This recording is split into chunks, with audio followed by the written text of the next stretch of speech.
Una canción no solamente puede ser entretenimiento, sino también un recurso pedagógico para interpretarlo según su historia, tomando un compromiso colectivo para intentar transformar las condiciones de producción de las verdades con respecto al arte y el conocimiento. En el rescate de la pedagogía musical, llaman a los educadores a formarse en sujetos de auxilio, de cuidado del otro que necesita ayuda, no para subordinar. Miramos la misma luna, buscamos el mismo amor. Al contemplar la luna podemos ver la representación de igualdad. No hay distinción social, política, económica, de salud ni de conocimiento. En cuanto al amor y el cuidado hacia la infancia, en el medioevo no existía porque participaban de las mismas actividades que los adultos. Pero a fines del siglo XIX se produce un quiebre en el modo de concepción de la infancia. Aparece la idea de infancia moderna. En la experiencia social, la redefinición de las políticas públicas, las familias, los sistemas educativos. Comienzan a vestir a los niños diferentes, los resguardan de algunas actividades de los adultos, porque sufren las mismas cosas y deben tener los mismos cuidados, aún más que un adulto, ya que está en construcción su salud, su identidad, su crecimiento, su educación. Sufrimos las mismas cosas, nos dan las mismas vacunas por el mismo sarampión.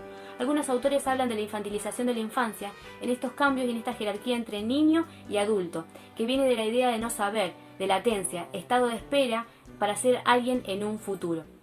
Freire critica la educación del siglo XX, habla de la pedagogía bancaria en referencia a la acción de los educadores de depositar contenidos en la cabeza de los estudiantes, sin capacidad para empezar por ellos mismos, recipiente vacío que hay que ir llenando. Hablamos el mismo idioma con la mismísima voz.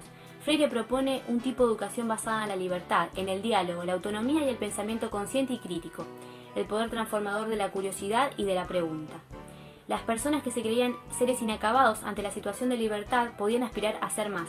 Superación de la relación asimétrica entre los educadores y educandos. Nadie educa a nadie, nadie se educa a sí mismo. Los hombres se educan entre sí con la mediación del mundo, es decir, la educación problematizadora.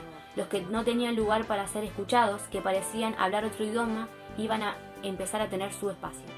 Aquella relación asimétrica también es abordada por el sociólogo Boaventura de Sousa Santos, quien nos invita a realizar una emancipación social, capaz de distanciarnos, tomar lejanía de ese pensamiento heredado por las ciencias sociales del norte, que nada tiene que ver con las realidades que vivimos en América Latina, específicamente la infancia en Argentina. De esta manera, el autor habla de que se presenta una dicotomía, en este caso niño-adulto, que parece que es simétrica, pero en realidad es asimétrica. Es una dicotomía que oculta las diferencias y las jerarquías. De esta manera, de Sousa nos invita a desnaturalizar las diferencias. Yo no soy mejor que nadie y nadie es mejor que yo, reza la canción. Si existe una dicotomía, ¿acaso será natural una vez que procedamos a eliminar esas diferencias simétricas de la razón metonímica, es decir, una razón que toma la parte por el todo, excluye ciertas realidades? Recién ahí podremos hablar de diferencias. Cuando eliminemos las jerarquías que se dan por supuestas, que se dan de manera naturalizada.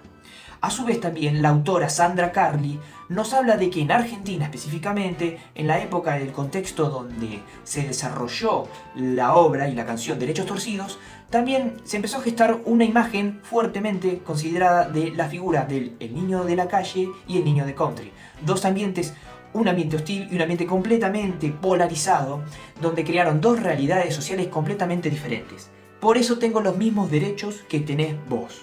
De esta manera, Sandra Carli habla de que se creó una diferenciación social de realidades diferentes entre el niño de la calle, el niño sin techo, el niño de la villa y el niño del country, ese niño consumista. Y por otro lado, se creó una homogeneización cultural, resultado de un consumo cultural de bienes y de gustos creado básicamente por un mercado deliberadamente capitalista, en este contexto de la canción neoliberalista. De modo, las infancias están caracterizadas por los diferentes contextos y entornos, como las lógicas familiares, las políticas neoliberales, los medios de comunicación y estas transiciones que afectan en cierta forma la escolaridad pública. Tenemos las mismas leyes, la misma constitución. Sí, los niños y las niñas son seres diferentes, son seres distintos, pero más allá de estar regidos bajo las mismas leyes y las mismas normas, cuando nos referimos a las infancias, no solo nos remitimos a la diversidad cultural, sino también a la inequidad. Es decir, hay niñas y niños que no saben cómo es ser niñez.